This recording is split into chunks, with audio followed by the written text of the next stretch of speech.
दिन भर की ताजा खबरों के लिए अभी सब्सक्राइब करें। खबरों में आगे बढ़ने से पहले वीडियो को लाइक जरूर करें।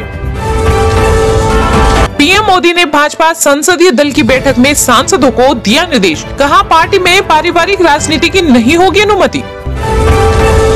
केंद्रीय राजमार्ग मंत्री नितिन गडकरी ने किया दावा, बोले मेरा सपना है दिल्ली जयपुर के बीच देश का पहला इलेक्ट्रिक राजमार्ग बनाना।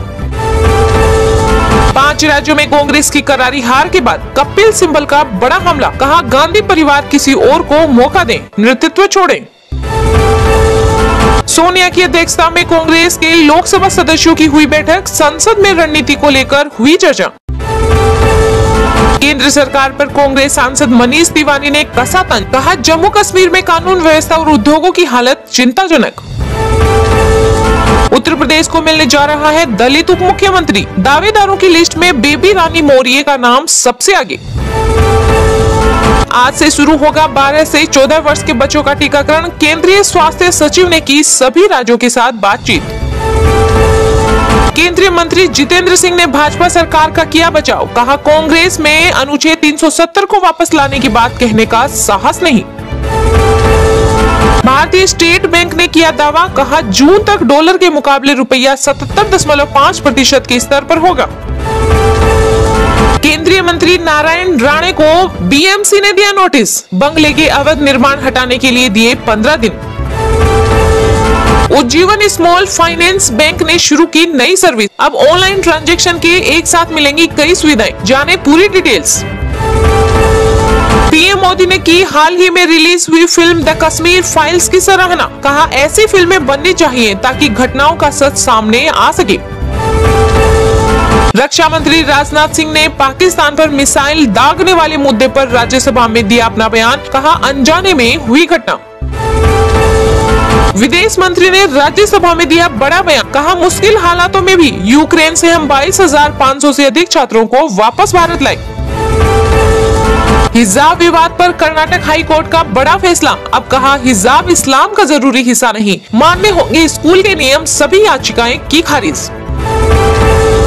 केंद्र सरकार पर राहुल गांधी ने कसा तंज, कहा गलत नीतियों का परिणाम आम नागरिक झेल रहा है। राज्यसभा के सभापति एम वेंकैया नायडू ने दिया बड़ा बयान, कहा कोविड महामारी को रोकने के लिए राज्यसभा में लगाए गए अल्ट्रावायलेट रेडिएशन उपकरण।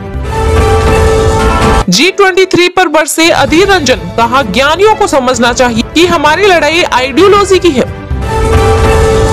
राजस्थान के सीएम अशोक गहलोत ने गर्मी शुरू होते ही अधिकारियों को दिए पेयजल की पर्याप्त उपलब्धता सुनिश्चित करने के निर्देश। तेजस्वी यादव ने नीतीश कुमार से की मांग, कहा स्पीकर को हुक्म देकर लोकतंत्र की हत्या की है, उन्हें संसद में मांगनी चाहिए माफी। पंजाब के पूर्व सीएम अमरिंदर सिंह ने कांग्रेस पर साधा निशाना, कहा प्रदेश में पार्टी की हार के लिए पूरी तरह से गांधी परिवार जिम्मेदार। पंजाब में चुनाव की हार के बाद कांग्रेस पार्टी में बड़ा झगड़ा, रणजीत सिंह चन्नी को पार्टी से निकालने की उठी मांग। उत्तराखंड कांग्रेस में तूफान, पैसे लेकर टिकट बांटने के आरोपों पर हरीश रावत ने दिया बयान, कहा पार्टी मुझे निष्कासित करे। हाई कोर्ट के हिजाब विवाद फैसले पर AIMIM के चीफ असदुद्दीन ओवैसी बोले, कहा हिजाब भी इबादत, एक धर्म को निशाना बनाया गया। कांग्रेस पार्टी में खींचतान जारी, कपिल सिब्बल से बोले पवन खेड़ा, कहा बोलने की जगह अध्यक्ष पद का चुनाव लड़ लीजिए। यूपी में राजनीतिक समीकरण दे रहे संकेत, योगी की नई सरकार में OBC और SC मंत्रियों का रहेगा दबदबा। राजधानी दिल्ली में बड़ा डेंगू का खतरा, पिछले एक सप्ताह में 6 और अब तक आए 48 मामले सामने। राजस्थान में भाजपा सरकार ने रेल आधुनिकीकरण की बात को बताया दुष्प्रचार, कहा आज रेल देश का अभिमान है। भारत में कोविड-19 के दैनिक मामलों में हो रही लगातार गिरावट, पिछले 24 घंटे में कोरोना से 2,568 लोग हुए संक्रमित, जाने एक्टिव केस का आंकड़ा। हिजाब को लेकर हाई कोर्ट के फैसले पर कांग्रेस MLA ने कसा तंज, कहा ऐसा लगता है कि बीजेपी अब कोर्ट भी चला रही। लखनऊ के इस्लामिक सेंटर ने होली, जुम्मे की नमाज और सब बारात एक साथ होने की वजह से मुसलमानों के लिए जारी की एडवाइजरी।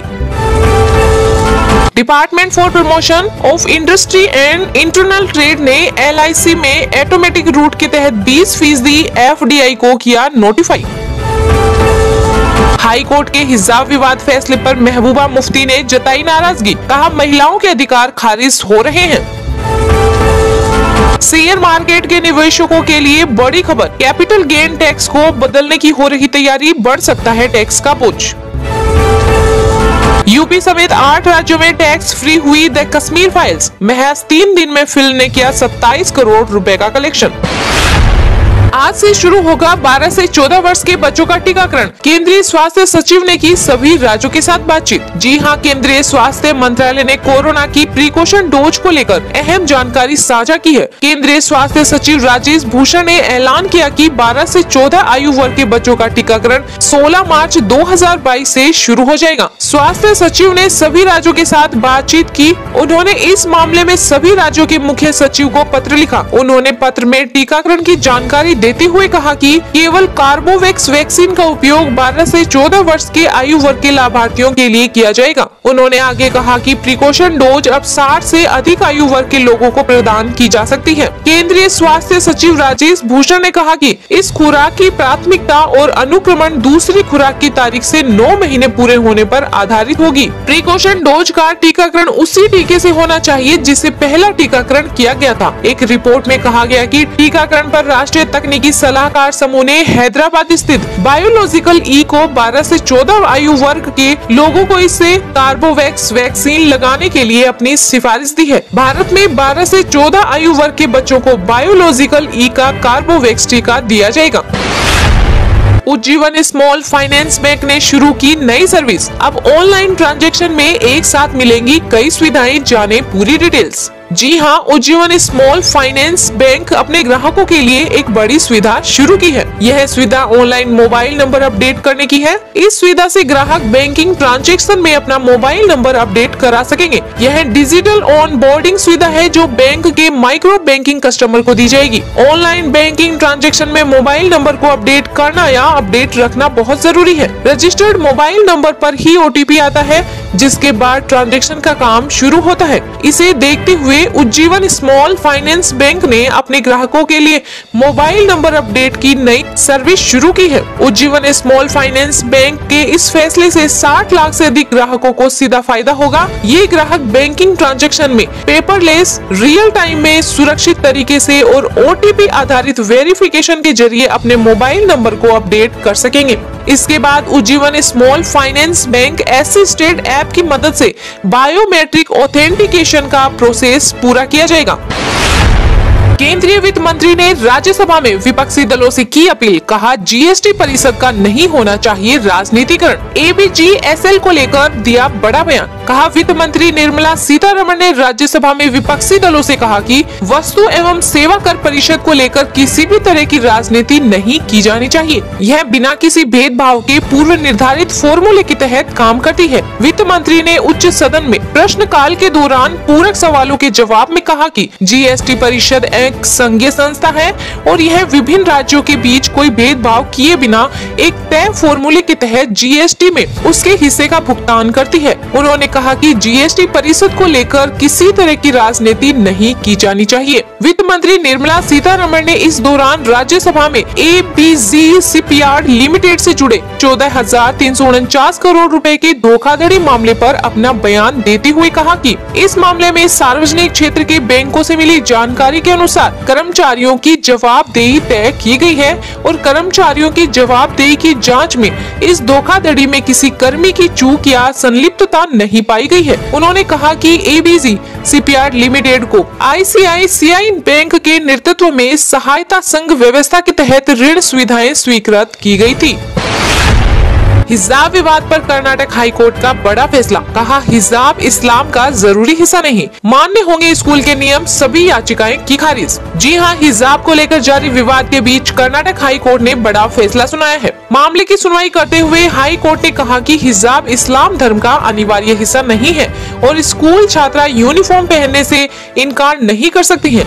इसके साथ ही हाई कोर्ट ने मुस्लिम छात्राओं की तरफ से कॉलेज में हिजाब पहनने को लेकर इजाजत मांगने वाली याचिका को खारिज कर दिया है। हाई कोर्ट की तरफ से कई याचिकाओं को खारिज किया गया जो शैक्षणिक संस्थाओं में इजाजत को लेकर दायर की गई थी। फैसला आने से पहले कर्नाटक के कई जिलों में धारा 144 लगाई गई ताकि कहीं कोई अप्रिय घटना न हो। हिजाब विवाद पर फैसले से पहले बेंगलुरु में कुछ चीजों पर प्रतिबंध लगा दिया गया। बेंगलुरु के पुलिस आयुक्त कमल पंत ने कहा कि 15 मार्च से 21 मार्च तक एक सप्ताह के लिए बेंगलुरु में सार्वजनिक स्थानों पर सभी प्रकार की सभा, आंदोलन, विरोध या समारोह पर प्रतिबंध लगा दिया गया है।